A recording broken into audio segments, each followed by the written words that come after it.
Watching the next big day on our 2010 calendar. It's actually still in the spring, June 8th, with primaries in 10 states and that runoff between Bill Halter and Blanche Lincoln in Arkansas. Among the races that we're all going to be watching very closely are the combative primaries in California, South Carolina, and in Nevada, where in the last week there's been a major shakeup in that Republican race to take on the very vulnerable Harry Reid. A month after the Tea Party Express endorsed former state assemblywoman Sharon Angle, and a week after they launched their first TV ad on her behalf, and days after a public poll showed her candidacy surging, up 20 points in a month, the Club for Growth finally decided to weigh in on the race yesterday and endorsed Angle. They'd endorsed her before in a congressional race, and this time they called her Harry Reid's worst nightmare and Nevada's best hope. Angle has been to the right of her party since she's been in public life, and in her 4 sessions in the state legislature, she cast so many solitary no votes that it was common to say bills had passed 62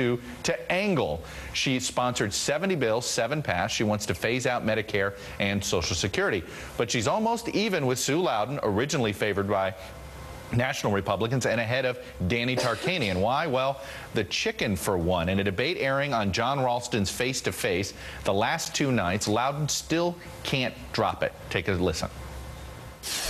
The question is about the chicken? Is that the question? I know that you saw the one little bit where I said our grandparents, and they did, John. Speaking of the RV, in the latest in Loudon distractions, the campaign is being hit with an FEC complaint filed by state Democrats over at a borrowed RV. Now the Loudon campaign is hitting Angle hard for voting to raise her legislative salary in 2001 and in 2005. Clearly, they think they have a race on their hands. And oh, by the way, there is that 3rd candidate, and then there's a 4th candidate who's spending a ton of his own money. But the problem is he really doesn't live in Nevada. He was a New York Wall Street investor. Moving on. Speaking of